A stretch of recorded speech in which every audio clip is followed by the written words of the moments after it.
Hi, Rohan, and welcome to the Tolkien Lore channel. I'm the Tolkien Geek, and in this video I want to do a catch-up on some of the news of upcoming Tolkien-related stuff, in particular the Tolkien biopic and also the Amazon Prime TV series. And originally I was just going to do a video on the Tolkien biopic because they just released a teaser trailer and I was going to go over that.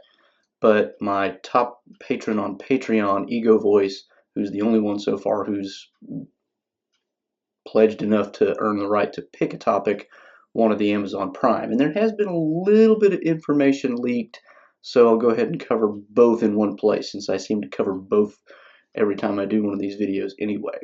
So I want to start with the trailer for the Tolkien biopic, so let's take a look at pieces of that and see what we can get out of it. Tell me a story. It's a story about journeys. The journeys we take to prove ourselves. In this first clip, we see, well, hear rather, somebody asking Tolkien to tell a story. And I'm assuming, based on the voice, that it's probably Edith, his wife. Now, who knows whether when she asks this question she's his wife or not. This is all taking place in Tolkien's early life, it would seem, so unclear whether they're just dating, married, who knows. But he says it's about journeys, the journeys that we take to prove ourselves, and we get an image of 4 people. Now I assume, more than likely, that these 4 people are going to be his close friends at the very early period of his life, and he did a lot of stuff with them before the war, and most of them died in the war, maybe all of them. It's been a while since I read the biography, but he was, they were kind of like the Inklings before there was the Inklings. So that's kind of what I get out of this first bit. There's not really a whole lot here, so let's take a look at the next clip. It's about adventures. It's about potent magic. A magic beyond anything anyone has ever felt before. Adventures and potent magic. And we get images of what looks vaguely like a black rider jousting against, not really clear what. I don't think it's actually a black rider, though. And then we get an image of 2 trees really intertwined as if they're embracing. That makes me think of Lothlorien for some reason. I'm not exactly sure why. But it also is reminiscent of the fact that Tolkien was just very much in love with nature, loved trees, for what that's worth. Now, the interesting thing here is we get these images of what appears to be kind of a fantasy world, but the image doesn't seem to correlate very closely with anything that Tolkien wrote in the Middle-earth Legendarium. And we also get a couple of images that don't seem anything about Middle-earth at all. So at this stage, it's really not clear exactly what those images are about. My suspicion is that they may have something to do with kind of like exploring Tolkien's early imaginative work in some way, but it's really not clear at this point. Let's go a little further. About what it means to love, and to be loved. About courage.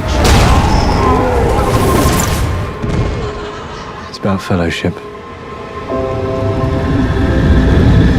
Now here we definitely get a view of Edith, and importantly, it's Edith appearing to dance while Tolkien kind of just lies in the grass, and this is almost certainly a reference to the period in Tolkien's life where he kind of started to fall in love with Edith, and she served as an inspiration for the Beren and Luthien story when she was dancing among the hemlocks, and he was just kind of watching her. This is a thing that impressed him for the rest of his life.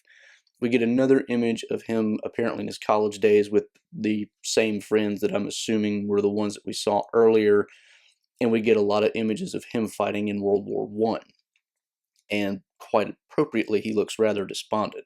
Then we end with this image of somebody kind of walking out onto this really dismal looking place, and it's not clear if it's him kind of huddled up in a cloak looking at the battlefield, or if it's the same kind of Black Rider-ish character we saw earlier, which makes me wonder if they're really trying to focus on kind of a blending of Tolkien's life experiences and what he ended up writing, which Tolkien himself would probably disapprove of, because he never really liked the idea of trying to get inside the author's head and figure out where their inspiration came from.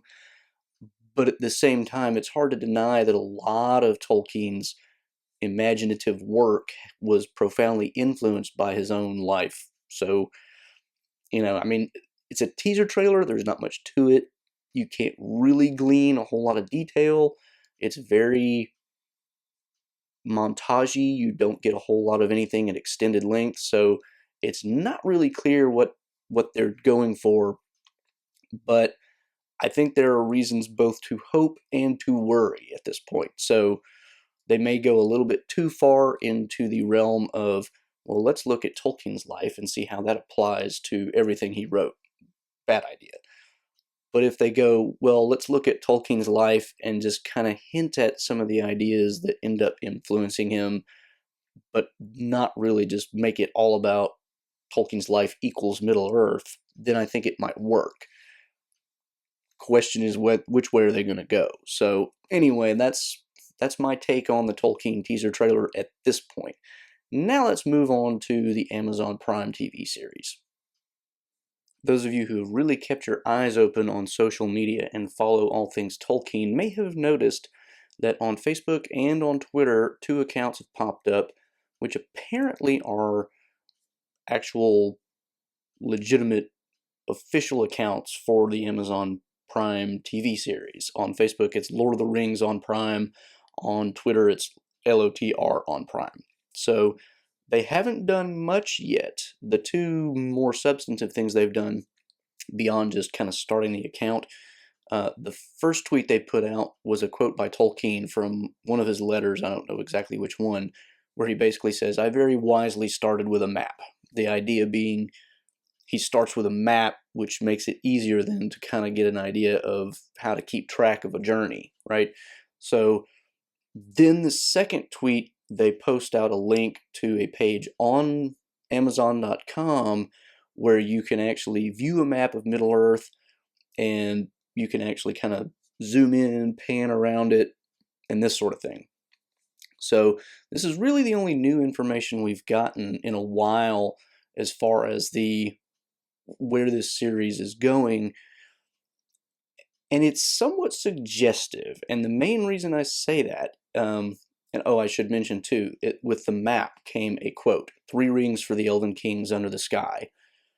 Why would they pick that particular quote exactly? That's part of the reason why this is suggestive. So let's take a look at what this map might imply. And the reason I say the map might imply something, if you actually go and take a look at it, there are no names anywhere on it. It's completely blank other than topography. You could see the forests, rivers, mountains, all of those things. None of them are named. Nothing is labeled. The other interesting thing about the map is it actually shows areas to the east of pretty much every map you would get in a copy of The Lord of the Rings.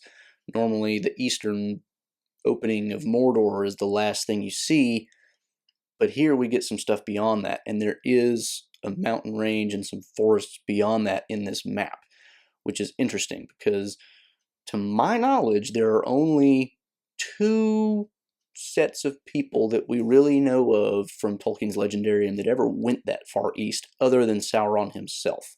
So that is also suggestive. What does all this mean? Well, the 2 people that I know of that went into the east would be Aragorn in the Council of Elrond. He tells Boromir that he went into the land of Rhûn and to the Harad where the stars are strange, Harad being the south. So Rhûn would be the easternmost parts of the maps of Middle-earth and presumably extends beyond those borders that we normally see.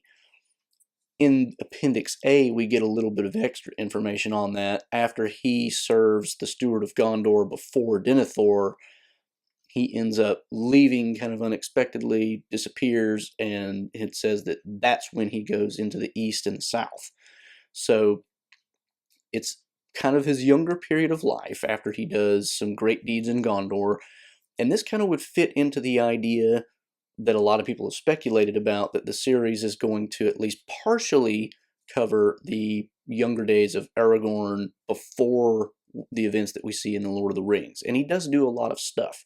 Tolkien doesn't give us a lot of detail about what he does, but he definitely does some things in his youth that would be worthy of chronicling in a story. So that's definitely one direction they might go.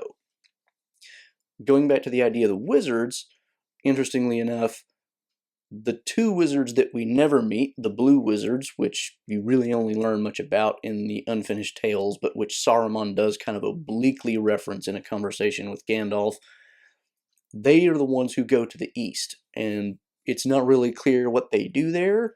Not Gandalf. I think he might have hinted at it through Gandalf at some points, but I think more directly in a letter, or it may even be in the Unfinished Tales, Tolkien kind of gives the idea that they went into the east to try to kind of undermine Sauron from kind of within his own seat of power in a sense, but more likely they were corrupted in the end and became kind of like the originators of a lot of different mysticism cults and weird stuff like that. So that's a possibility as well if we're to take this map as having any kind of significance. The other thing I will say, though, is I suspect, since the quote is, I started with a map, my suspicion is they're probably going to be adding things to this map over time to kind of tease things that they're going to put into the series. That's just a hunch on my part. I really have nothing to go on other than the quote and the fact that the map is blank. But anyway, it does make you wonder about the possibility of going into the Blue Wizards stories. And the only reason I'm not too keen on that idea is really the fact that that language about 3 rings under the 3 rings for the Elven Kings under the sky seems to very directly relate things to the Lord of the Rings, and the Blue Wizards don't really directly affect anything in the Lord of the Rings as far as we can tell.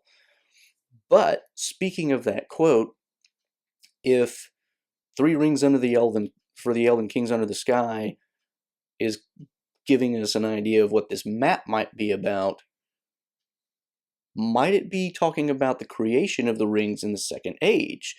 So maybe there's a hint there that we're actually going to get, a lot of discussion about the Second Age in this series, the creation of the Rings of Power, which happens in the Second Age before Numenor falls, some of the initial wars of Sauron against the elves who are still in Middle-earth before the Númenóreans come back and really start pushing against Sauron.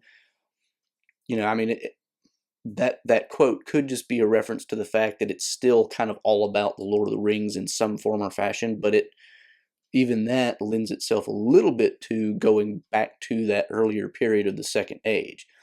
The one thing we can pretty safely say is that because the map is Middle-earth as we know it in the Lord of the Rings, it is not from the First Age. Beleriand is not on this map.